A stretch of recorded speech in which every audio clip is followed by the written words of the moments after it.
diapositivas, ¿correcto?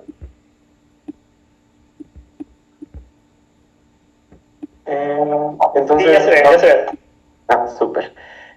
Buenas noches. El día de hoy vamos a hablar de dos temas muy como áridos en el estrabismo, debido a que son complejos, porque tenemos que entender mucho acerca de las conexiones interneuronales y entender cómo va a la vez el desarrollo visual en el pequeño, que va a generar que la alineación ocular conlleve a una buena función visual y viceversa. Entonces, pues el día de hoy vamos a ver los objetivos de valorar el mecanismo normal de la fusión, la correspondencia retiniana normal, describir lo que es la supresión cortical, la correspondencia retiniana anómala, así como vamos a analizar el mecanismo de lo que es la fijación excéntrica y diplopía, y revisar la semiología y algunas pruebas clínicas que se usan en sensorialismo. Cada vez son un poco más incorporadas de nuevo. Antes no eran tanto o no se tomaban como tanta la importancia, pero al día de hoy cada vez estamos encontrando que tienen mucho que ver con las funciones cerebrales, y esto a su vez de la alineación ocular correcta.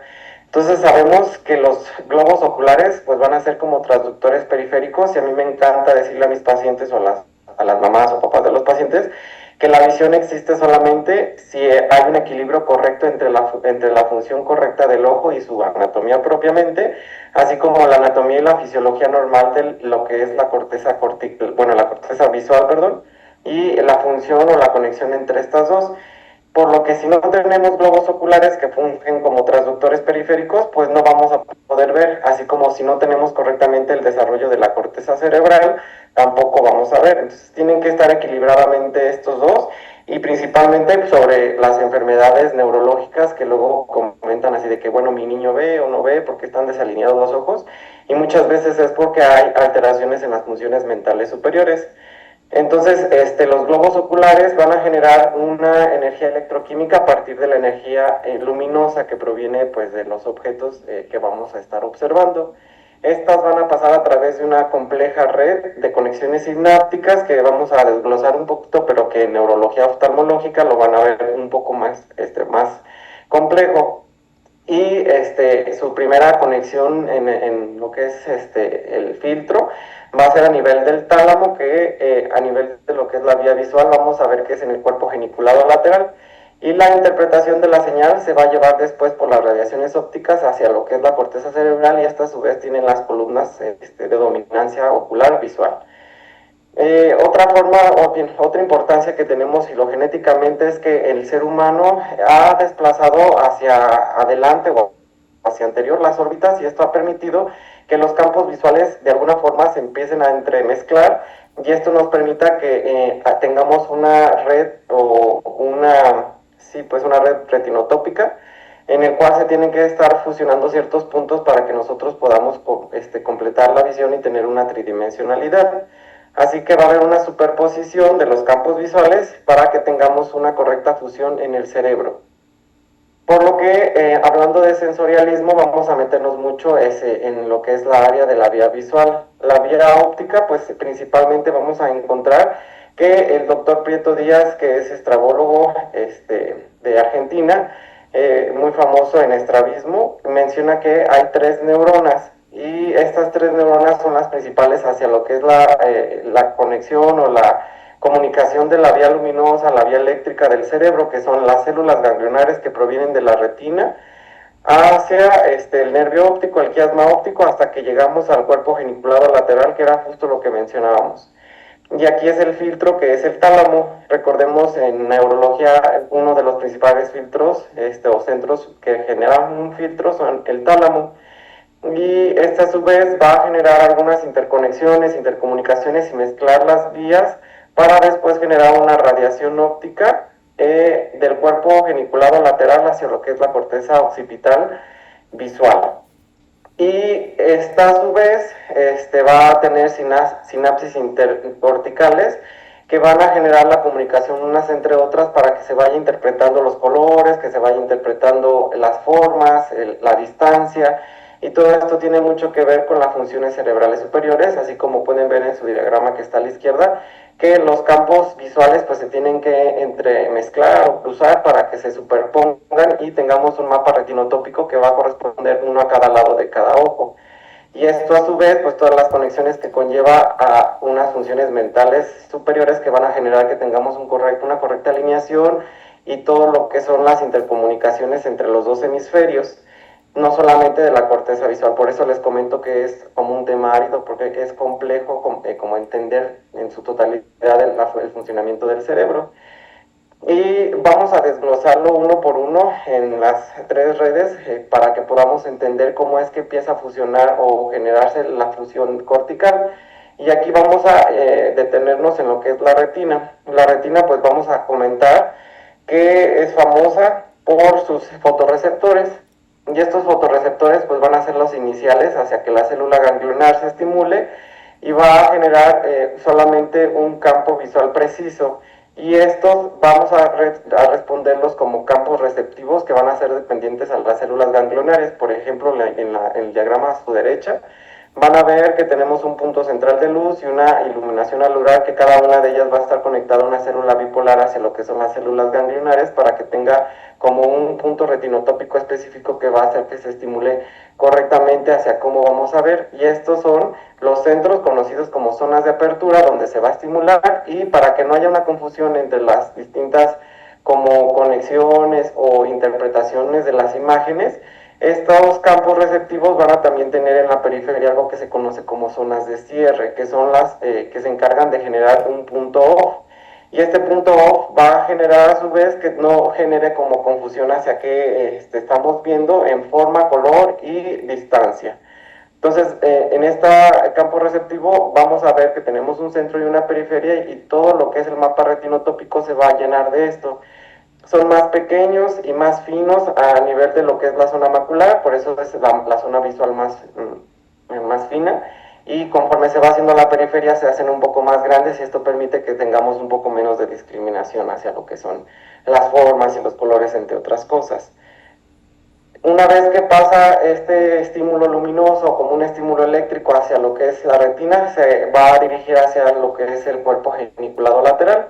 Y esto aquí vamos a empezar a entender que vamos a tener una estructura estratificada. Esto quiere decir que tiene como pues estratos o capas, como una cebolla. Y esto filogenéticamente también tiene mucha importancia, debido a que las que son más primitivas, son las capas 1 y 2, que son las primeras en formarse, que se conocen como magnocelulares, y las que son un poco más finas, que son más desarrolladas, se le conoce como parvocelulares. Entonces, aquí lo que tenemos que entender o comprender es que vamos a entrecruzar las fibras nerviosas, y este entrecruzamiento pues van a provenir de lo que es la retina nasal del ojo contralateral, y la retina temporal de lo que es el ojo ipsilateral al cuerpo geniculado, que va a filtrar estas imágenes. Sí vamos a tener una sinapsis de las células ganglionares en lo que son las láminas del cuerpo geniculado lateral, y si observan van a estar como entremezcladas. Vamos a tener fibras que provienen de la retina nasal contralateral, fibras de la retina temporal que provienen de la ipsilateral, ipsilateral contralateral, ipsilateral contralateral, y así van a sucesivamente filtrarse entre los extractos de lo que es el cuerpo geniculado lateral. Y esto vamos a tener que aquí es el primer centro en donde va mezclando las imágenes. Entonces, si ustedes se fijan, toma la importancia de que la retina nasal va a tener el campo visual de lo que es el lado izquierdo, mientras que la retina temporal del ojo derecho va a tener igual la imagen del lado izquierdo, por lo que aquí es donde se empiezan a cruzar los puntos o en el mapa retinotópico. Y pues además, histológicamente, lo que mencionábamos, como es en la imagen de histopatología, abajo a su derecha, pues tenemos que hay láminas magnocelulares, que son las ventrales, y las parvocelulares, que son las dorsales, que son 3, 4, 5 y 6, y las magnocelulares solo es 1 y 2. Esta forma que mencionábamos tiene que tener una secuencia topográficamente ordenada para que se haga una interpretación correcta de las imágenes. Si nosotros llegamos a tener alguna afección o alguna alteración a nivel del cuerpo geniculado lateral, esto pues llanamente va a generar alteraciones visuales, que pueden generar como imágenes confusas. Y además, después vamos a tener que en las radiaciones ópticas, que son las que provienen del cuerpo geniculado lateral hacia la corteza visual, vamos a tener una vía macrocelular, que es la más primitiva, y una vía parvocelular, que vamos a tener pues un poco más desarrollada, que cada una de las vías tiene cierto funcionamiento. Entonces es importante que ustedes comprendan esto y que sepan que existen dos vías, porque cada una de ellas tiene una función un poco más específica que incluso en visión baja se necesita entender para comprender en qué momento vamos a iniciar el estímulo, hacia qué vía vamos a hacer la que se estimule. Y el esquema retinotópico van a hacer que se están superponiendo, como lo mencionábamos, que todo lo que es el campo izquierdo se va a ver por la retina nasal y temporal de cada ojo que vamos a estar entrecruzando, hasta que llegan a la corteza visual primaria, y ahí pues van a tener las columnas visuales de dominancia. Entonces, si se fijan, ya vimos retina, ya vimos cuerpo geniculado lateral, y tenemos que llegar a la corteza estriada para poder entender a qué nos estamos refiriendo con sensorialismo. En la corteza estriada, pues sabemos que es la corteza visual primaria, y esto corresponde al área 17 de Brodmann, pero además tenemos otra área visual asociativa, que es la 18 de Brodmann, y muchos otros centros corticales distribuidos a todo lo que es el cerebro, para que tengamos una fijación, un movimiento sacádico correspondiente, o seguimiento. Todo esto pues tiene funciones cerebrales. Y recuerden que tenemos pues estas 6 capas, 2 son magnocelulares y van a llegar a lo que es a las columnas de dominancia ocular, conocidas como subcapa 4CA.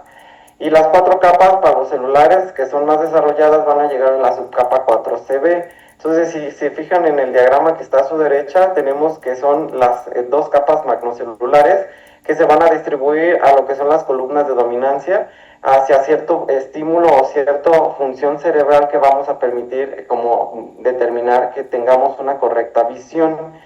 Y esto va a hacer que la magnocelular llegue a la subcapa 4A, perdón, 4CA, y las 4 capas parvocelulares van a llegar a la 4C, que son en este punto. Fíjense cómo en la corteza visual primaria pues tenemos estas columnas que tienen una como orientación distinta, y cada una de ellas corresponde a una función específica que al día de hoy todavía no se llega a dilucidar correctamente cómo es su funcionamiento, cómo es que interactúan estas, porque tienen una citoarquitectura muy compleja. Tenemos que vamos a dividirlas en células simples, que son monoculares, principalmente las capa 4, pero además se complica todo porque tenemos células complejas e hipercomplejas, que son las que hacen la función de como la integración binocular. La correspondencia de campos receptivos de ambas retinas van a ser a nivel de lo que es la capa 2, 3, 5 y 6, y estas tienen pues una función específica hacia que se interprete, a que se interprete correctamente las dos imágenes, y en ellas pues tengamos la percepción de los colores, la orientación, la forma, la distancia, la estereopsis. Entonces fíjense que todas estas pues tienen como una complejidad que todavía al día de hoy se está haciendo pues estudios de neurociencias. A esto lo conocemos como columnas de dominancia ocular y columnas de orientación, que son propiamente de la corteza visual primaria. Y en este diagrama, lo que yo les quería comentar aquí es que la corteza visual no solamente es la primaria del área de Brodmann 18, sino que tenemos la 19 asociativa, tenemos de pronto en el lóbulo temporal alguna función de un reflejo oculo acústico, tenemos la asociación con el lóbulo parietal. Entonces hay muchos centros visuales que se asocian a otros centros cerebrales en otros distintos localizaciones cerebrales. Bien, regresando a como lo que vimos fue como una parte de la anatomía funcional. Aquí tenemos que entender que lo que les decía es que vamos a tener dos vías de citoarquitectura de la vía óptica, y estas son que regresamos al cuerpo geniculado lateral, y vamos a mencionar la vía macrocelular, que son la 1 y la 2, que recuerden que tenemos una contra y una ipsilateral de lo que es el trayecto visual, y la 4, 5 y 6 provienen de lo que es la vía parvocelular, que se desarrollan posterior a la magnocelular. Entonces, si se fijan, cada una de estas dos vías tiene distintas cosas, y primitivamente pues teníamos el reflejo de la fusión, la dirección velocidad, disparidad binocular, estereopsis gruesa, seguimiento y divergencias. Esto es lo que se ha demostrado científicamente, que la vía magnocelular es la como correspondiente a que se haga o que se desarrolle estas funciones visuales. Mientras que la vía parvocelular es de que, como mencionamos, son un poco desarrolladas más posterior, vamos a tener que tenemos, valga la redundancia, que vamos a identificar lo que es el tamaño, el color, la agudeza visual, la estereopsis fina y la fusión central. Muy bien, una vez que ya entendemos cómo funciona como la vía visual y cómo tenemos estas interconexiones neuronales, vamos a identificar que esto nos va a llevar a lo que es propiamente al sensorialismo, como lo es la psicofísica de la visión binocular. No solamente estamos hablando de un ojo, sino que tenemos que entender cómo es que estamos nosotros viendo con los dos, y que la alineación correcta de los ojos van a permitir que nosotros tengamos estas funciones visuales en todo su máximo esplendor. En el diagrama a su izquierda pues van a ver que hay una localización espacial, que esta puede ser oculocéntrica, que es el valor espacial con la línea de dirección visual, que es la principal, en el cual pues tenemos que el ojo va a pasar a través del centro y va a enfocar hacia lo que es la fobia. Pero además tenemos reflejos optomotores como son los de fijación, y si se fijan, cuando cambiamos la visión o nos enfocamos hacia otro objeto, van a ver que tenemos una dirección oculocéntrica. Entonces entra por la vía, por ejemplo, si este fue un ojo izquierdo, entra por el lado temporal, pero se refleja en lo que es la retina nasal. Entonces esto es lo que genera, como lo mencionado, de la localización espacial oculocéntrica, que todo va a corresponder a cierto punto retinotópico. Y los reflejos optomotores, pues vamos a tener que es un reflejo de fijación. Estos prácticamente, como su nombre lo dice, son reflejos, son involuntarios, y entonces en el momento que algo aparece en nuestro campo visual, nosotros tendríamos que tener la posibilidad de una refijación. Y para esto tenemos pues dos vías, la vía aferente y la eferente. La aferente va a provenir de lo que es la vía retino-genículo cortical, lo que vimos, de la retina cuerpo geniculada a la corteza, y esto va a generar una respuesta casi inmediata de lo que es inmediata de lo que es la vía eferente, y esta vía eferente va a provenir de lo que es la corteza, de la 18 y la 19 prácticamente, y luego estas a su vez estimulan a otras zonas de corticales y luego al puente, a lo que es el tallo cerebral, para que estimulen los núcleos específicos de los nervios que van a corresponder a la inervación de los músculos extraoculares, para que justo movamos de manera conjugada a los dos ojos y tenemos un centro integrador normal. En cuestión a la visión binocular, tenemos que entender que también tenemos esta zona que le conocemos como una correspondencia retiniana, y también ahorita les digo cómo se llama esta zona, no me acuerdo muy bien, ahorita viene aquí. En la correspondencia retiniana vamos a generar, decíamos que filogenéticamente nosotros, no, a diferencia de los animales más primitivos que tienen los ojos a los laterales, por sus órbitas distribuidas de esta forma, al nosotros desarrollarnos vamos a tener que las órbitas se anteriorizan, y esto permite que los campos visuales se superpongan. Entonces, al momento de que se hace una superposición espacial de los campos visuales, vamos a tener que podemos hacer puntos retinotópicos que van a generarnos una discrepancia, que va a generar que el centro cortical identifique qué es lo que está más cerca y qué está más lejos, con lo que correspondería a la estereopsis. Y esto funciona como algo que conocemos como correspondencia retiniana, por lo que estamos mencionando. En la diplopia fisiológica es por un desenfoque. Esto quiere decir que los objetos se cruzan si están más cercanos, y van a hacer una diplopia fisiológica homónima en los objetos lejanos. ¿Esto qué quiere decir? En el momento que nosotros, si por ejemplo nosotros ponemos los dos dedos, uno más separado que los ojos y el otro más cerca, al momento que nosotros enfocamos el dedo más cerca, vamos a ver que el dedo que está más atrás se hacen dos imágenes, y vemos de forma como un poco más juiciosa. Y si vemos enfocamos en el punto más distante, como es el dedo más lejos, vamos a ver que hay una diplopia fisiológica en el cual estamos fuera de la zona de estereopsis binocular, y se hace una visión doble de los dedos, del dedo que está más cerca. A eso corresponde a lo que le conocemos como una diplopia fisiológica, y no es mala, es normal por un desenfoque.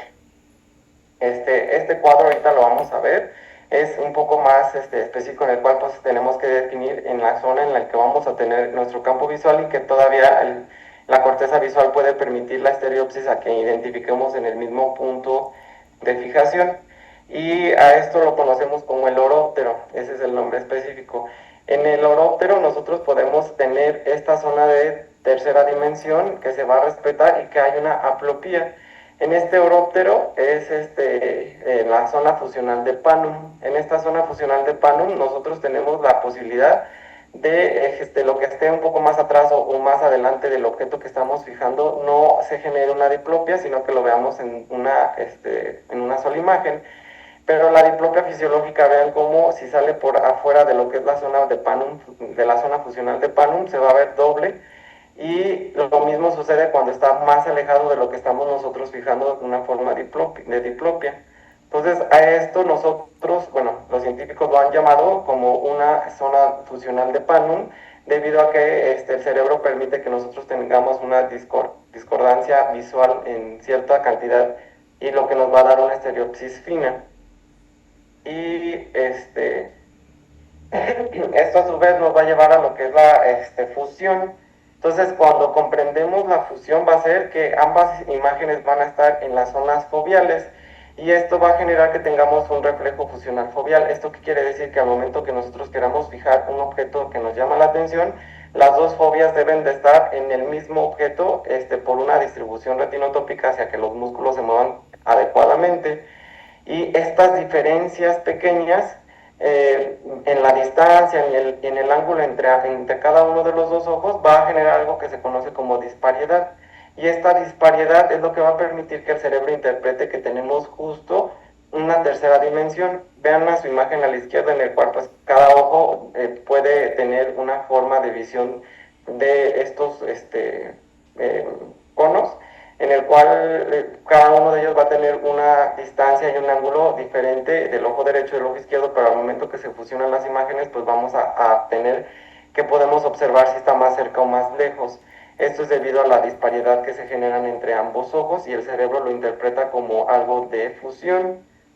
Y este fenómeno cortical es donde se va a interpretar como una sola imagen, y es importante durante el desarrollo visual de nuestro pequeño para que pueda tener una función visual completa o en su máxima expresión. Y esto es lo que va a dar la característica principal de lo que conocemos como estereopsis, o también llamado como una profundidad de la tercera dimensión. Y si ven en su imagen o de representación de su derecha, van a ver que pues, la retina temporal del lado izquierdo corresponde al mismo mapa retinotópico de lo que es la retina nasal del ojo derecho. Y esto a su vez va a generar una fusión, pero a su vez la disparidad va a permitir que tengamos una tercera dimensión a nivel de las columnas de dominancia ocular. Y regresamos nuevamente a lo que es la área de Panum, la zona de estereopsis y el oróptero empírico. Recordemos que por estereopsis es esta propiedad binocular en el cual se va a generar la profundidad en tercera dimensión. Si nosotros tenemos una mala alineación, simplemente no vamos a poder generar una estereopsis tal vez fina o tal vez ni siquiera gruesa, y entonces esta es una de las pruebas que se empiezan a hacer, como son las pruebas de la mosca o algunas otras que podamos tener para identificar si tiene o no esta propiedad de profundidad de estereopsis. El oróptero pues es esta superficie cóncava que de la disparidad cero, en el cual cuando los dos ojos fijan ese punto específicamente, no debería de haber una disparidad debido a que los dos están viendo la misma distancia y en el mismo ángulo. Pero en conjunto de los puntos se va a estimular otros correspondientes a ambas retinas, por lo que mencionábamos que se va a fusionar a nivel cortical y va a generar una tercera dimensión. El área de Panum, que es toda esta que mencionábamos, es la disparidad horizontal en las retinas, y la imagen va a generar la sensación de una profundidad. Es justamente lo que nosotros estamos haciendo todos los días al momento de ver con los dos ojos de manera alineada. Entonces nosotros vamos a tener que hay una zona de Panum en donde nosotros en esa zona justamente no vamos a generar ni diplopia, y vamos a identificar que tenemos una profundidad que es muy útil al momento que nosotros estamos operando. Y llegamos a lo que es la neuroanatomía y la fisiología de la estereopsis. Vean cómo pues en un roedor, en el cual es más primitivo, los dos ojos están más laterales y tiene una zona menor en el cual hay una superposición de los campos visuales. Mientras que en el primate, que somos un poco más parientes de ellos, tenemos anteriorizadas las órbitas y los dos ojos pueden llegar a tener una mayor zona naturalmente, normalmente, de una fusión o de una superposición de los campos visuales y una pequeña zona en el cual va a ser una visión monocular. Esto pues ya lo sabemos. Y regresamos a las dos vías principales. La población neuronal magnocelular van a generar los campos receptivos grandes, los que mencionábamos que principalmente son en la periferia, y esto va a tener que nos va a generar una estereopsis gruesa, unos estímulos monoculares hasta las columnas 4A o el primer nivel binocular de la 4B y la 6, así como un sentido del movimiento que nos va a permitir que sean como cosas más primitivas o más importantes hacia que tengamos que pues recuperarlos. Y vean cómo el roedor pues tiene menos vías para los celulares, magnocelulares, mientras que un primate pues puede tener más vías que lo son parecidas a las que nosotros tenemos. Mientras que la parvocelular, que es más desarrollado, nos va a generar la estereopsis estática por la disparidad, nos va a generar un mayor en el centro de la retina, tienen mayor función en el centro de la retina, y esto es principalmente a nivel de la zona macular, así como sus campos receptivos son cada vez más pequeños, por lo que nos va a permitir generar esta visión fina. Y de manera monocular va a llegar hasta la columna de dominancia del 4 hacia lo que es la 2, la 3 y la 5. Y su primer nivel de binocularidad es en el sistema nervioso central, en el 4A. Todo esto complica, además, que tenemos que el paciente pediátrico pues está en su desarrollo visual, y entonces el desarrollo de la visión binocular normal esto va a conllevar a lo que vamos a ver a continuación como ambliopía. Y eso es que tenemos una neuroplasticidad que es inmadura cuando estamos más pequeñitos, pero a partir de lo que son las tercera, cuarta semana vamos a tener una gran explosión neurológica o de sinapsis, y vamos a tener la zona de periodo crítico por una plasticidad mucho mayor en toda nuestra vida. Después desciende y en algunos momentos, cuando ya está la consolidación, que los autores refieren que es cuando se mieliniza el sistema nervioso, entonces es cuando tenemos una disminución importante de lo que es nuestra neuroplasticidad, pero no siempre se pierde. En algunos casos, como lo vamos a ver en ambliopía, pueden continuar por toda la vida. En algunos se extiende un poco más, pero el periodo sensible se ha desarrollado o se ha considerado que es hasta los 8 o 9 años de edad, que es el periodo en el que nosotros podemos como combatir la ambliopía, que es un reto mundial actualmente y tiene mucho que ver con esto de la sensorialidad. Aquí vamos a saber que hay un proceso de neurogénesis, que es la formación de todas las interconexiones neuronales en lo que es el cerebro inmaduro, y luego vamos a tener una migración con sinaptogénesis y mielinización, que va a generar la etapa de plasticidad y de consolidación en el desarrollo de la visión. La sinaptogénesis es un periodo crítico, que es como lo que estamos viendo en color azul de la gráfica que está a su derecha, y esto va a generar una plasticidad neuronal y una labilidad sensorial que va a generar que el paciente, si aprende a ver aquí bien, está en lo correcto. Si pierde alguna función o tiene una desviación ocular, una deprivación por una catarata congénita o una metropía importante, como son las anisometropías, puede llegar a tener un ojo flojo, que es conocido coloquialmente a la ambliopía. Los primeros 8 meses de vida van a tener este cerebro que está en sinaptogénesis y luego en eliminación, modificación o reprogramación de todas sus neuronas, hasta que se llevan a cabo todos los centros de la corteza para las funciones mentales superiores, motoras y sensoriales. Y como ya les dije y lo repito, el periodo de consolidación se ha determinado por la mielinización, en el cual prácticamente el cerebro ya debe de estar integrado en su totalidad, y tenemos que realmente nada más aumentar la velocidad del lado, que son los reflejos o de la comunicación. Obviamente pues parte de lo que es de oftalmología pediátrica pues entra mucho de lo que es del desarrollo visual, y por eso hay muchos tintes entre estrabismo y oftalmología pediátrica de ambas ramas. Y esto tiene que ver con la vía magnocelular, que se desarrolla antes de la parvocelular, que tienen periodos críticos diferentes. A partir del segundo mes va a haber un desarrollo visual motor, Esto es muy importante para el periodo de estimulación visual en un paciente que está en crecimiento y en desarrollo. Su desarrollo completo se considera que es a nivel de la fobia de los 4 meses y esto ya debe de considerarse una fobiolización para que el paciente a esta edad ya nos fija. Entonces, antes de los 4 meses nosotros clínicamente podemos llegar a decir que el paciente rechaza la luz. Pero después de los 4 meses, si el cerebro ya hizo una consolidación y no hubo una alteración de parálisis cerebral, una neuropatía, lo que ustedes gusten, el ojo ya debe de fijar de manera conjunta, porque por lo que a partir de los 4 meses nosotros deberíamos de ver que el paciente fija y posterior va a seguir y mantener cuando le llamamos un objeto de atención, cuando le ponemos un objeto llamativo en su mirada o en su campo visual. La estereopsis se ha reportado que en el desarrollo visual se lleve a cabo a los 5 meses y, como es de esperarse, las mujeres son antes que los varones. Entonces ellas tienden a consolidar más rápido y mejor en edades más tempranas, mientras que la madurez en ambos sexos va a ser a los 9 meses de edad y el aumento progresivo de la longitud del globo ocular va a generar que tengamos una hemetropía para que podamos tener una visión. Entonces, quienes hayan leído sensorialismo, yo creo que llegaron a estar como la pequeña, porque cuando yo lo leí, las primeras veces decía, no le entiendo. Pero es de estarlo leyendo una vez y otra vez y otra vez y estar escuchando sesiones de sensorialismo para comprender completamente. Y entonces todo esto que vimos previamente es lo normal o lo esperado en un paciente que tiene un desarrollo del cerebro y del globo ocular o del ojo de una forma correcta. Las alteraciones sensoriales, principalmente hablando de la zona, del área de estrabismo, es que cada campo visual del ojo fijador va a impresionar sobre el campo visual del ojo desviado. Y esto quiere decir que no va a tener los puntos retinotópicos correspondientes en un mapa normal, por lo que va a generar algo que se conoce como confusión de imágenes. Y a este término de conocido como confusión de imágenes son dos imágenes que están superpuestas pero en diferentes lugares que correspondería a un campo visual normal.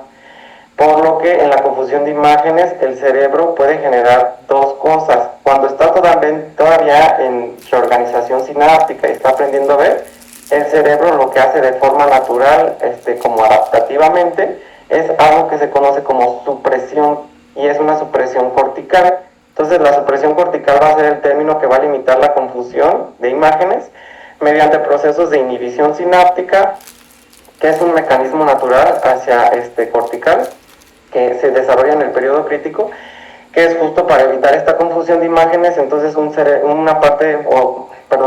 algún hemisferio cerebral se va a apagar y esto es conocido como supresión cortical. Cuando hay una supresión cortical demasiado grande, incluso va a generar algo conocido como ambliopía. Pero si el cerebro ya consolidó y el humano o el paciente, principalmente los adultos, ya tienen un mapa retinotópico correspondiente, el cerebro ya aprendió a ver de esa forma y cuando le movemos el mapa retinotópico, como es en una parálisis del sexto nervio craneal y se va a endotropia adquirida, el paciente va a referir una diplopía. Y esta diplopía es pues propiamente la visión doble de una imagen que se debería de ver como única. Entonces, en un paciente que ya ha consolidado su cerebro va a generar una diplopia, pero en el que no, que son los más pequeños, va a generar algo que se conoce como supresión. Y a su vez, el pequeño, para evitar la confusión de imágenes, la supresión cortical, puede tomar una posición viciosa de la cabeza para conseguir la fusión posible, o lo más posible, que va a ser una tortícolis.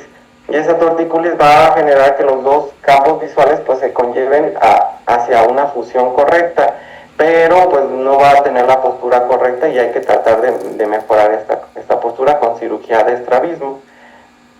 La correspondencia retinal anómala forma parte de las alteraciones sensoriales en el estrabismo y esto es un desplazamiento sensorial de campos visuales que van a generar el intento de una restauración de la fusión. Normalmente tiene que tener un punto retinotópico cada uno de los dos campos visuales que se están fusionando en la parte central y vamos a generar que como una forma de adaptación binocular se va a cambiar el punto retinotópico y esto va a generar un ángulo de anomalía retinotópica. En algunas ocasiones, cuando tenemos correspondencia retiniana anómala, el paciente no hace una supresión cortical, pero de esa forma impresiona su campo visual sobre el otro.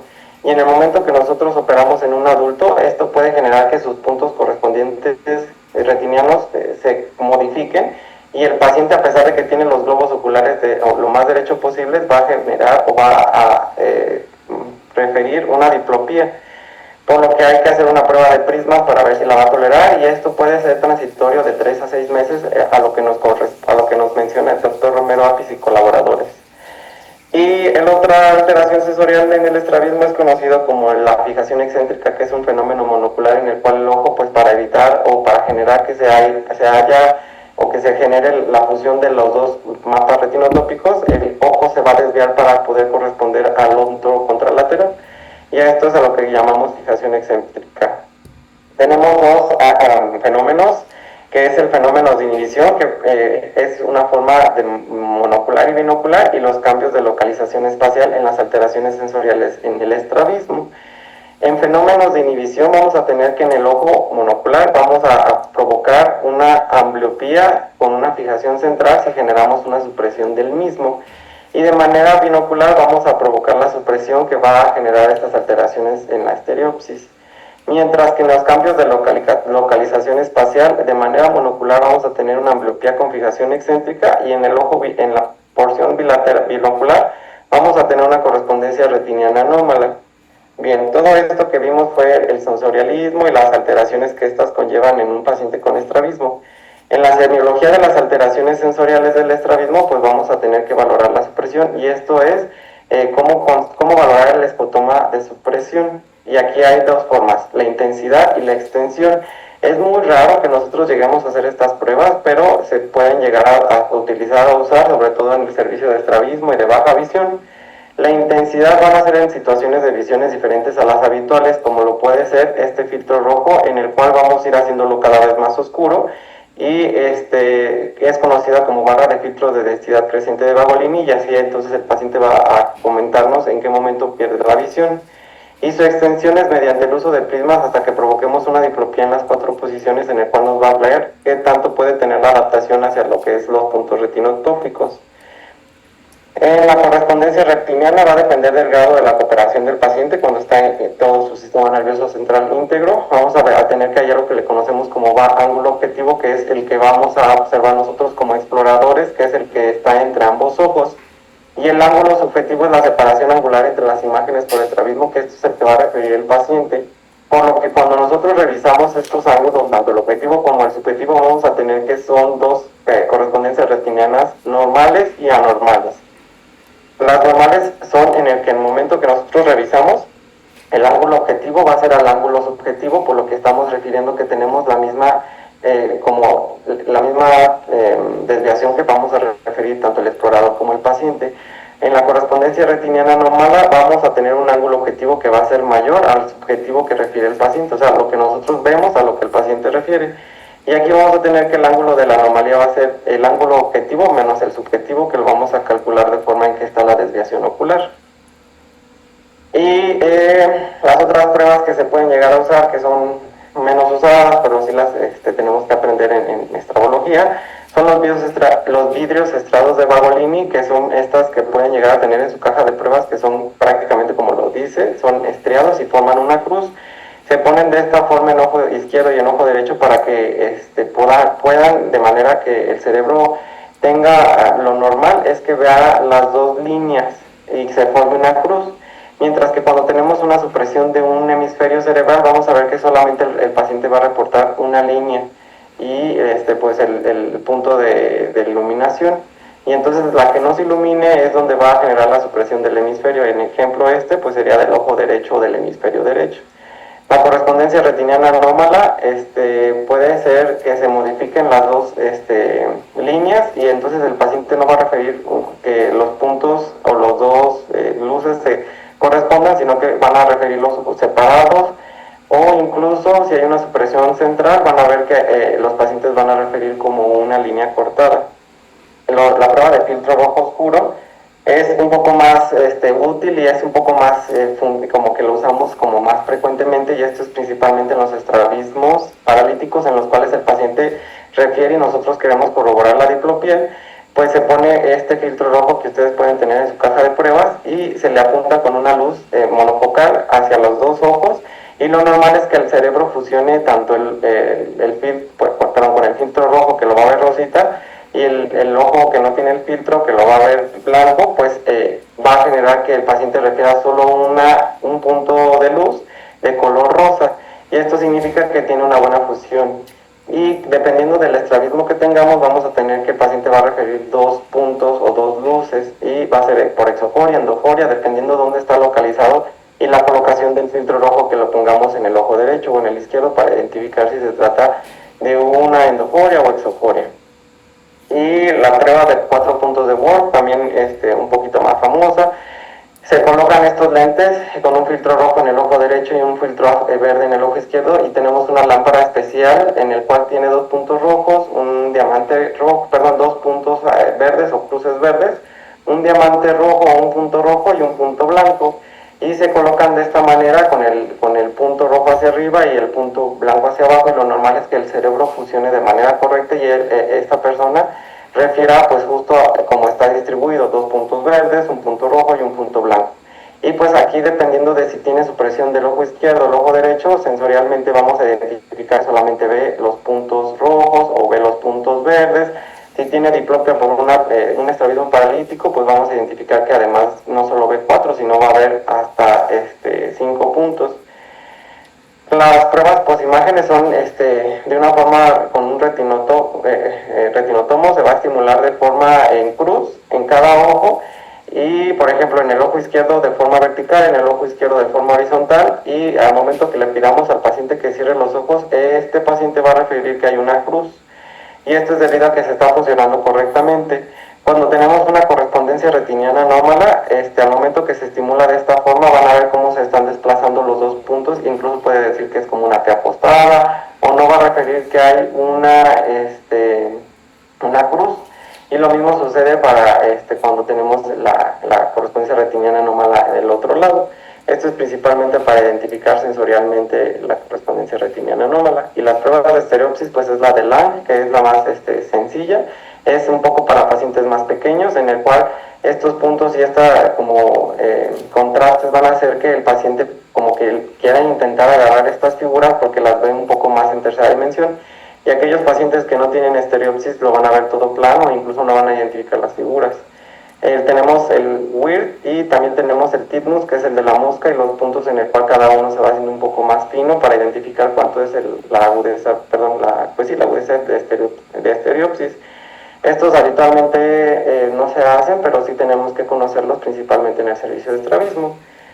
A esto que vimos es prácticamente sensorialismo. Déjenme les pongo rápidamente lo que es ambliopía para ver si alcanzamos a ver todo lo que nos falta de ambliopía. No sé si aquí se vea ambliopía, aquí está.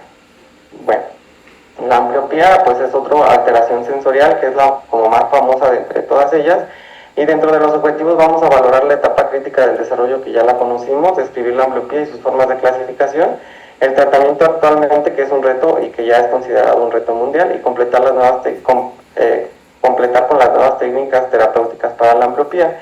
En 1960 el doctor Wiesel y el doctor Hubel fueron galardonados con un premio Nobel porque demostraron que los centros visuales del cerebro están bien organizados al nacer y que existe la ambliopía, como lo pueden ver en la imagen de la izquierda, en el cual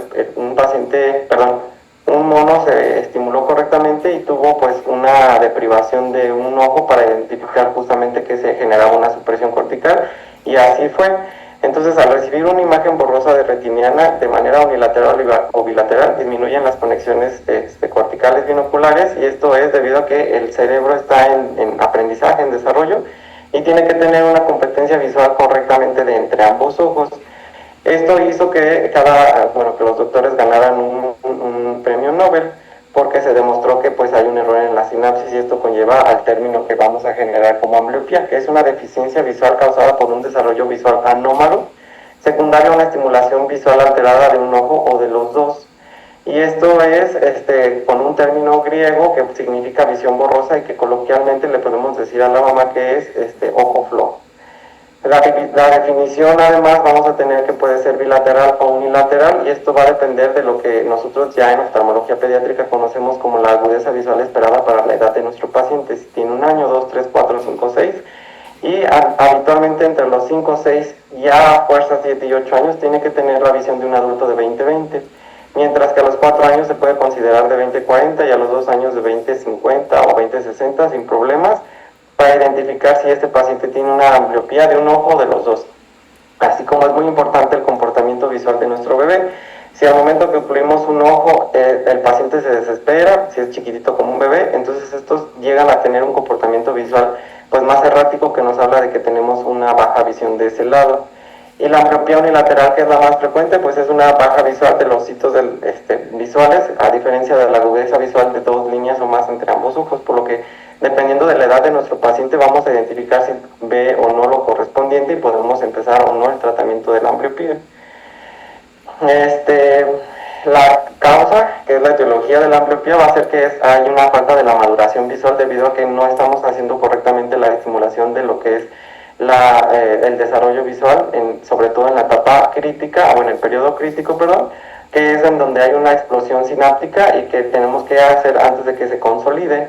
Esto es a falta de una imagen nítida. Entonces, cuando tenemos una imagen nítida nula o borrosa, que puede ser, por ejemplo, en el estrabismo, los dos centros bajos, se genera una supresión cortical, una anisometropía en el cual tenemos una alteración de graduación diferente entre un ojo y el otro, y la restrictiva, que es prácticamente la deprivación por una catarata congénita, ptosis congénita, una opacidad corneal en el cual no tenemos pues, la visión o la imagen completamente correcta en la retina. Así como lo que mencionábamos en la sesión de sensorialismo, pues la supresión cortical puede tener dos formas, una que es la activa y otra que es conocida como la pasiva. La supresión cortical activa es aquella en la cual el cerebro va a apagar la visión o esa parte para evitar justo la confusión de imágenes. El cerebro lo hace de forma activa, o sea, lo tiene que hacer para evitar la confusión o pues la mala como correspondencia retiniana. Y la supresión cortical pasiva es aquella en la cual el cerebro pues no está siendo estimulado por una imagen borrosa, principalmente en lo que es la anisometrópica, así como la restrictiva, mientras que en el estrabismo es más una supresión cortical activa.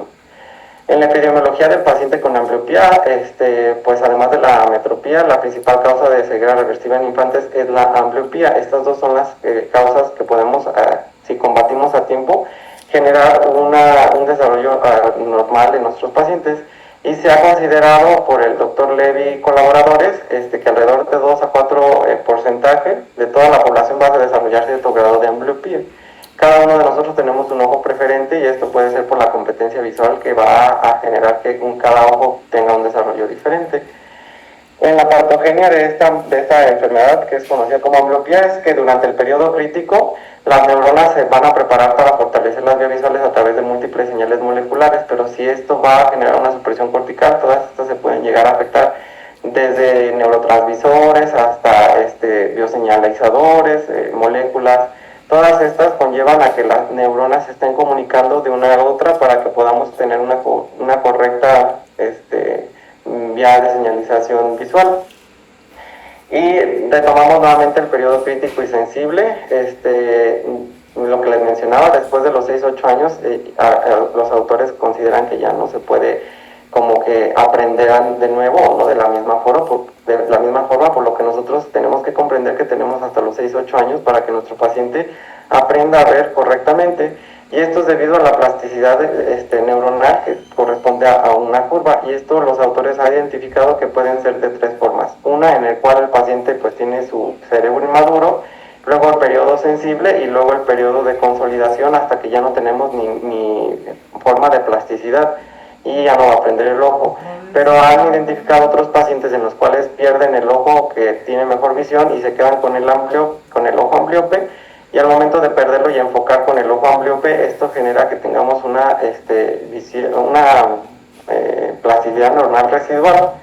Y hay estudios en los cuales mencionan que, por ejemplo, la levodopa y carbidopa puede hacer como switch en el cual se prenda de nuevo la plasticidad y podamos aprender a ver con los ojos, pero esto todavía sigue pues en investigación. Y la ambliopía pues es producto de una privación temprana de la visión, por lo que mencionamos de la supresión cortical que puede ser activa o pasiva, y vamos a tener que en los ojos de un ambliope de forma unilateral van a afectar los dos. Y esto es que en el ojo ambliope, o sea, el que no está recibiendo correctamente el desarrollo visual, va a demostrar clínicamente una disminución en la agudeza visual, una disminución en la sensibilidad al contraste y una baja agudeza de la posición conocida como estereopsis o la profundidad. Mientras que en el ojo normal, que sí tiene la competencia visual y que se está desarrollando lo mejor posible, va a tener además que hay alteraciones en la noción de la percepción debido a que no hay estas interconexiones entre los ojos, respuestas reflejas neuronales alteradas y cambios en la corteza visual que va a generar también esta falta de estereopsis. ¿Cuáles son los factores de riesgo para la ambliopía? Principalmente los genéticos. El estrabismo constante unilateral va a generar que tengamos una supresión cortical activa, la anisometropía, una supresión cortical pasiva, la opacidad de medios, como lo mencionamos, de la opacidad córnea, catarata congénita, alguna anomalía de la vasculatura fetal, todos estos que pueden generar una opacidad de los medios va a generar una supresión cortical pasiva, así como puede ser también un patrón mixto en el cual hay una anisometropía y además presentó un estrabismo, una endotropia no acomodativa o acomodativa, pues va a generar una ambliopía mixta. Y esto a su vez en los estudios de la doctora se identificaron que pues dependiendo de la causa puede llegar a generar una alteración menor o mayor en la sensibilidad, así como una alteración mayor o menor en la agudeza visual. Y lo que se ha demostrado es que la fijación excéntrica en los pacientes y los pacientes que tienen estrabismo anisometrópico tienen menor agudeza visual que con comparación de los errores refractivos. Y los pacientes de estrabismo tienen normalmente una baja visual regular, pero además sí conservan la sensibilidad del contraste. Entonces todo esto nos ha demostrado que cada ambliopía, dependiendo de la causa que lo esté generando, va a tener una cierta alteración en la sensibilidad, el contraste y la agudeza visual. Todo esto además tiene consecuencias en el comportamiento, en lo ocular motor y en lo neuronal de nuestro pequeño. En el comportamiento pues vamos a saber que esta falta de integración neuronal va a generar que no tenga una integración completa en el contorno, problemas visoespaciales, una déficit de atención como causa de lo que es la ambliopía y baja de estereopsis. Esto ya ha sido reportado en estudios previos. En la cuestión ocular motora, vamos a tener que tenemos una fijación más inestable y los movimientos acádicos al grado que puedan algunas veces generar un nystagmus. Lo neuronal va a generar una atrofia en la corteza visual cerebral, en la corteza occipital, en la de Brodmann B1 y B2, de manera unilateral, como lo fueron demostrados ya por los autores de los changuitos que le hicieron una biopsia. Alteraciones estructurales en el cuerpo geniculado lateral, esto es porque la vía celular y magnocelular se ven alteradas, en la retina y atrofia temporal en ambos globos oculares. Todo esto es conocido como ambliopía, tanto en su definición, la causa de lo que está generando, la patogenia y cómo lo clasificamos. En el tratamiento actual, pues lo principal que vamos a hacer es escalonado y uno de ellos es la corrección óptica. Sí o sí tenemos que mandar pues la mejor graduación que tenga el paciente. Si no vemos que está respondiendo al tratamiento con corrección óptica, vamos a tener una terapia de oclusión o penalización. Y esta penalización puede ser con oclusión, con parche, o puede ser por atropina. Y un tratamiento quirúrgico en caso de que se requieran los pacientes con estrabismo, así como los pacientes que tienen pues, una deprivación por medios opacos. Esto es un algoritmo en el cual no me voy a detener mucho, sino que aquí lo que si gustan tomarle alguna foto, una captura para que lo revisen con calma y vean cuáles son los motivos de una ambliopía que puede ser estrábica o isometrópica. Lo principal que tenemos que hacer es la corrección de los lentes y vamos a citarlo en un mes. En esta valoración vamos a ver si mejoró o no la agudeza visual con los puros lentes. Si no mejoró, entonces vamos a completar con una terapia de penalización que puede ser con parchado o un uso de atropina. Y lo ideal, y lo que me enseñaron también en el Instituto Nacional de Pediatría, es que tratemos de evitar la atropina porque tiene efectos sistémicos que incluso puede conllevar a la muerte del paciente. Sean muy cuidadosos en usar la atropina. Si el paciente permite, pongámosle pues un parche que tiene que ser completamente pegado a la piel, no sobre el lente, porque va a estimular de manera temporal con la luz. Tiene que ser directamente sobre la piel. Sobre el parche vamos a poner el lente y vamos a forzar al ojo ambliope a trabajar, por lo que el parche siempre es en el ojo correcto o en el ojo ideal. Se ha demostrado ya con los estudios de PEDIC que 2 horas son suficientes para que podamos trabajar con el paciente con ambliopía. Si no mejora, podemos hacer un switch entre atropina y parchado, o aumentar las horas de parchado para tratar de estimular más. Aquí sí es un trabajo en equipo entre la mamá y el niño, porque obviamente el niño se va a desesperar, que no ve completamente con su ojo, que es el mejor. Entonces sí tiene que ser como que estrictamente, a lo mejor los primeros días media hora, luego una hora, hasta que llegue a las 2. Si se pasa de las 2 horas, pues no va a generar mayor efecto, sino que simplemente podemos ver que vamos a recuperarse con mayor rapidez, pero van a llegar a la misma agudeza visual si son 2 horas o 6 horas en este estudio que se hizo de forma de PEDIC 1 y PEDIC 2. Los tratamientos del futuro son los videojuegos, el aprendizaje perceptivo y las actividades dicópticas. Se ha demostrado ya que los videojuegos, principalmente de armas, que tienen que ser de enfoque, van a generar una mejor terapia de paciente con ambliopía. El aprendizaje perceptivo, que es la percepción visual, que lo podemos llegar a usar en el estímulo visual, podemos usar en el pequeño durante las actividades de las 2 horas que no se ha dormido, que esté haciendo algo. Podemos usar memoramas, rompecabezas o juegos de mesa, que son importantes para que el paciente pueda identificar contrastes, colores y así también como figuras, que van a generar que se esté estimulando tanto la vía parvocelular como la macrocelular. Los videojuegos, tenemos que es históricamente conocido como Dick Rush, que tenía esto como de los 2 colores, como los antes de tercera dimensión, que era rojo y verde. El juego de Medal of Honor, que es de apuntar con armas, y esto permite que también el paciente como que intente apuntar, identificar de alguna forma la profundidad. Y los juegos de acción mejoran el desarrollo visoespacial, así como la estereopsis ya está demostrado científicamente. El tratamiento dicóptico hace referencia a las películas en tercera dimensión con lentes de ojo rojo y verde. El verde siempre va a ser en el ojo que mejor ve, y el rojo siempre es en el ojo que está con la ambliopía.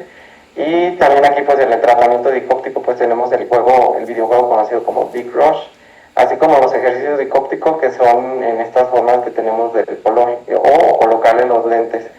Esto es lo que vemos de lo que es la ambliopía. Y aquí me faltaría agregar en esta sesión que en pacientes que tienen nistagmo latente o presente, manifiesto, no se les puede poner un parche ocular, porque al momento que nosotros generamos una oclusión del ojo con nistagmo, vamos a desencadenar una mayor amplitud y va a generar que haya más obsilopsia, incluso que baje su visión.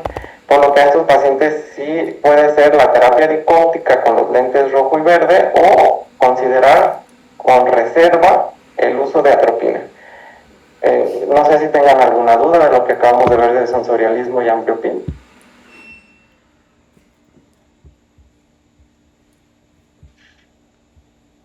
Y yo, Dani, relacionado con lo de la plasticidad que vimos que es hasta antes de los 6-8 años, ¿aplica también para la terapia del parche? ¿Lo ideal es antes de esta edad? Entre más pequeños estén, más van a responder. Entonces yo, por ejemplo, cuando recibo un paciente que no se conocía con ambliopía y que en el momento que se revisa y tiene, por ejemplo, 5 o 6 años, yo sí soy muy tajante en decirle a la mamá que llevamos atrasados 3, 4 años. Entonces sí hay que decirle así como que, ¿sabe qué? Tenemos solamente un periodo de 2 años para poderlo estar estimulando correctamente para combatir la ambliopía. Después de los 8 años se ha demostrado que disminuye más la plasticidad neuronal, y esto disminuye que podamos pues darle su terapia o su recuperación de la agudeza visual. Correcto, gracias, Dani. Yo tengo otra duda. Para el uso del parche, ¿se sigue utilizando la regla de que se utilizan cada semana por años de vida para iniciar el tratamiento, o cómo se les va dando el seguimiento? ¿Cómo nos recomiendas tú, Dani? Lo que nosotros hacemos es, por ejemplo, marcarle bien a la mamá cuál es el ojo enfermo y cuál es el ojo sano, y decirle, vamos a parchar el ojo sano, porque vamos a trabajar con el ojo flojo, o el ojo ambliope, o como lo pueda entender mejor la mamá. Entonces, ya que le mandamos la grabación, nosotros le pedimos que por lo menos lleve a las 2 horas de parche, o bueno, de oclusión con parche. Y entonces a todos los pacientes nosotros, o al menos yo, le mando 2 horas a lo que más pueda. Cuando nos volvemos a ver, que es en un mes, le pregunto estrictamente cómo se comporta el niño en cuestión de que use, o la niña en que use su parche. Si no llegan las 2 horas, como que tratar de volverle a explicar que es importante que se forjen las 2 horas, que son las mínimas, pero si son media hora o 1 hora, pues ya es ganancia. Pero sí cada vez llevarlo a más, a más, a más. No recuerdo haber leído o que me hayan explicado mis maestros que sea como de que en un año 15 minutos, 2 años 30 minutos. Normalmente... No, creo que me formulé mal la pregunta. Es que, por ejemplo, en el Romero Apis mencionan que nos vamos a basar cuánto tiempo vamos a parchar el ojo en cuestión de semanas dependiendo de la edad del paciente. Por ejemplo, que si nos llega un paciente de 1 año, en teoría le debemos de parchar una semana y hacemos la revisión a la semana para que no haga ambliopía inversa o no recuerdo el término específico, pero más bien no se cambia el ojo de ambliopía, que si son de 2 años, son 2 semanas, ¿se sigue utilizando esos parámetros para el seguimiento de los niños o qué seguimiento nos recomiendas? La verdad no, la verdad como yo lo hago es al mes, o sea, lo voy viendo cada mes y conforme voy viendo si va recuperando su visión voy extendiendo las visitas, a lo mejor después cada 3 meses, cada 4 meses, cada 6 meses, incluso al año. Lo que sí sabemos es que puede haber un efecto rebote, entonces si nosotros suspendemos el parche, tenemos que seguirlo viendo por lo menos un año.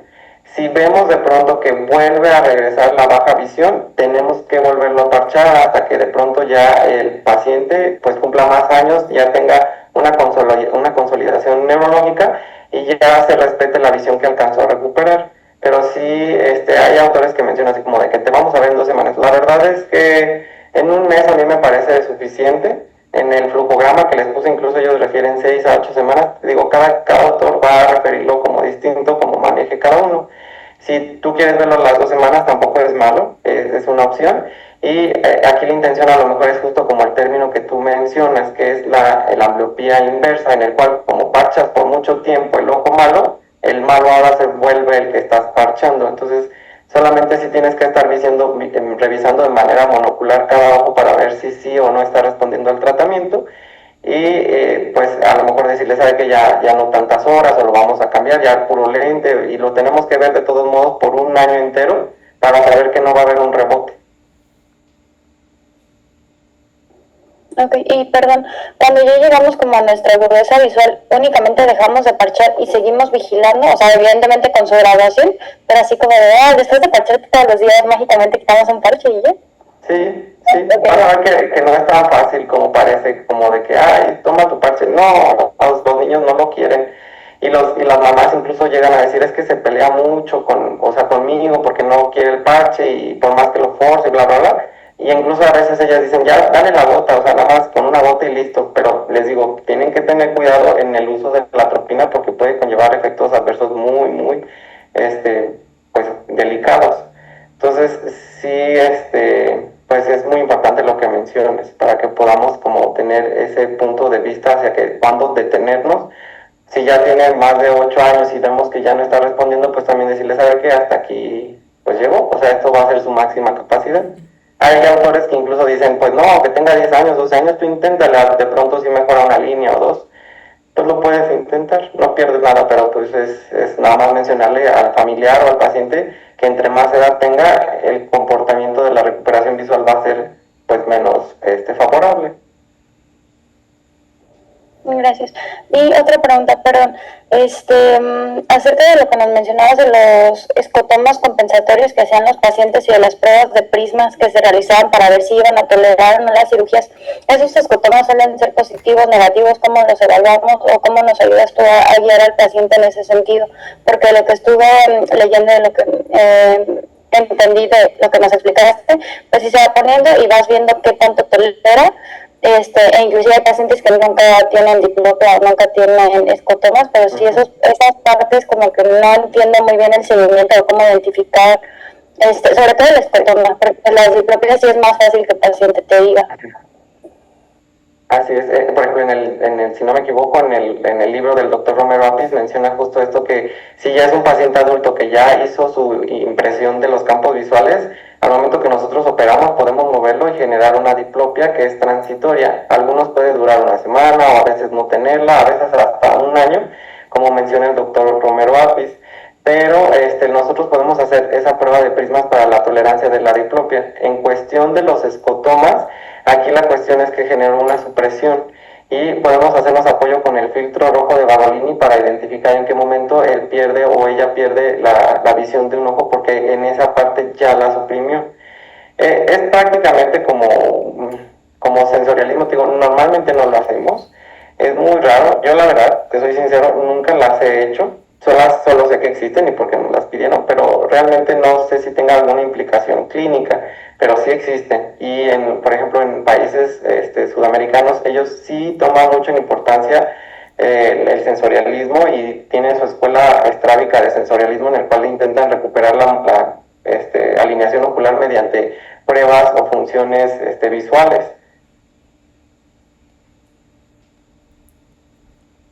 Gracias. Un gusto. Ya veo que por allá vas tú hacia estrabismo, o pedia o neuro. No sé si hay alguna otra duda. Yo quiero preguntar algo. En cuanto al parche, ¿tiene que estar completamente pegado a la piel o puede utilizarse el parche sobre el anteojo? Comentaba la doctora Montaño que había niños que no toleraban el parche directo, pues pegadito a la piel, y que podía colocársele como un cobertor que cubriera la parte lateral del ojito, como para evitar que pudieran ver pues en la periferia, ¿no? Pero no sé qué tan recomendado fuera eso. Muy buena pregunta y observación. Justo, pues, como que cada autor o cada doctor va a tener su forma de manejarlo. A lo que a mí me enseñaron mis maestras y lo que yo he entendido de la doctora Muguel, que es una gran experta en ambliopía a nivel mundial, ella comenta que pues lo ideal es que no se estimula ni con el rayo del sol, entonces sí tendría que ser estrictamente a lo que yo diría, cada autor o cada doctor tiene su forma de tratarlo. Se tendría que demostrar si sí o no funciona de esta forma, pero a lo que a mí me ha demostrado y yo como lo uso es que sí tiene que ser el parche completamente pegado a la piel. Lamentablemente el pegón o el pegamento puede lastimar la piel, lacerarla, y esto generará a su vez que ya no se apeguen tanto al tratamiento. Pero hay parchecitos que tienen incluso hasta vaselina para que no se genere la lesión de la piel. Pero sí sería, a mi criterio, que se tape completamente con el parche por debajo del lente y luego ya el lente. Si no, no va a generarse la estimulación correcta. Pero probablemente haya estudios que traten de demostrar que con el parche en lente sí pudiera funcionar, pero yo lo dudaría. Gracias. Un gusto. Oye, Dani, entonces... Dani, yo tengo una pregunta. ¿Qué opinarías del negociar con el niño el uso del parche y el celular? Porque eso es algo muy común, que de repente llegan las mamás y dicen, de plano mi niño no se deja el parche, pero con el celular, doctor, pues le pongo el parche y con el celular, pues sí. O sea, ¿tú lo ves bien? ¿Lo desaconsejarías? ¿Le dirías a la mamá pues que continúe? ¿O qué? Aquí entraríamos, muy buena pregunta, Javiola. Aquí entraríamos en un terreno difícil porque antes de los 2 años, estrictamente como higiene de visión, de salud visual, no se debería de ofrecer los dispositivos inteligentes por todos los riesgos que conlleva a la miopía y la cuestión de pues estrabismos adquiridos, pero aquí a lo mejor sería de ponerlo en una balanza en el que si el niño está tranquilo y está forzando la visión del ojo ambliope con el celular, pues a lo mejor ver cómo está respondiendo a la terapia con parche con el uso de dispositivos. Pero estoy casi seguro que el niño va a hacer trampa de que se va a quitar el parche porque va a querer ver con el ojo natural algo que le llama la atención. Entonces, aquí sí, como mencionas bien, yo creo que pudiera ser en alguna actividad que el niño pueda estar tranquilo y que lo acepte el parche, pero si podemos hacer el uso de las técnicas futuras, que son los videojuegos y los juegos dicópticos, memoramas y todo esto, sería mucho mejor. Lo que sí toma aquí importancia es decirle a la mamá o al papá que tienen que ser 2 horas despierto o en actividad del niño. No se vale que le pongan el parche, se duerma y ya consideren eso 2 horas.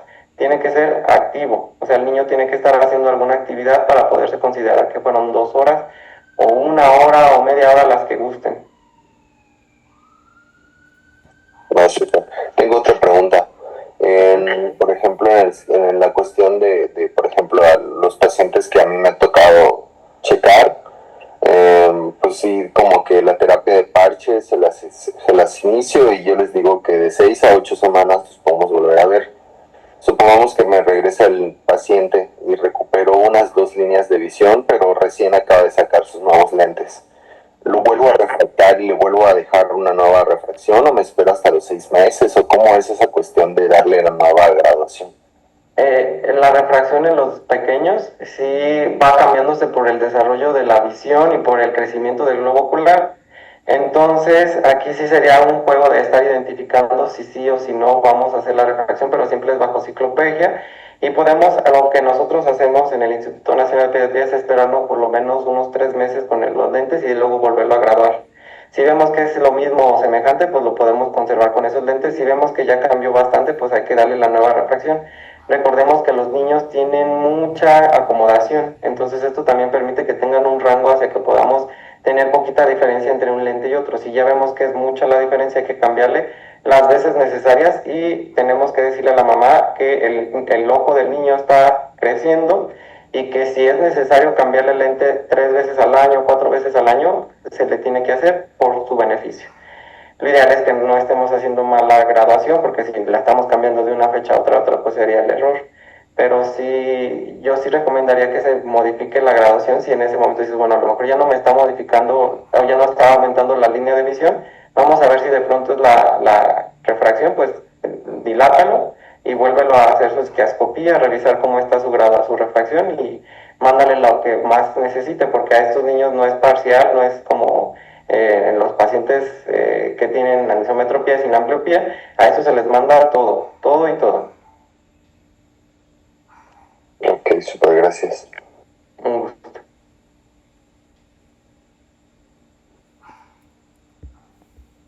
Ay, sorry, ya dije, no quiero pensar. ¿Me puedes explicar por si no la diplopia fisiológica? Eso sí no me queda muy claro. Sí, en la diplopia fisiológica, en el área de Panum, nosotros tenemos la posibilidad de que lo que esté en esa zona se va a ver en la misma profundidad y no va a generarse una doble imagen. A la diplopia fisiológica nosotros comprendemos que cuando sale en el área de Panum, tiene tanta disparidad en los ojos que se va a ver como una doble imagen y es fisiológica, no significa que esté mal. A mí me ha tocado a lo mejor un paciente que si es que cuando enfoco el dedo más lejos, el dedo cercano lo veo doble. Y es que es normal porque está fuera del área de Panum. Si tú le haces el ejercicio y pones los dos dedos a una distancia diferente y te enfocas en uno, vas a ver que el otro ojo hace una imagen como doble. A eso es conocido como la diplopia fisiológica porque sale del área de Panum. Si nosotros vamos acercando ese dedo a la zona donde está el área de Panum, van a ver que ya no pierde o que ya no se genera la diplopia fisiológica, sino que llegas a la zona del área de Panum y se transforma en una imagen, digámoslo así. Y puede ser homónima o cruzada dependiendo si está antes de la zona de Panum o después de la zona de Panum. Gracias. Un gusto. Oye, Dani, ¿los filtros de Van Herter se utilizan? Son los de Artel, porque Los, soy muy malo para los. los que disminuyen la agudeza visual del ojo, bueno, pero van acoplados al armazón. Entonces me imagino que pues entra la luz por los lados y es igual como no usar el parche, ¿no? La verdad desconozco de esta información, la revisaré y te la diría a la siguiente sesión porque no ubico muy bien estos lentes. Ok. Sí, esa sí te la debo. Okidoki. No te preocupes. No, gracias a mí. No, de nada a ti.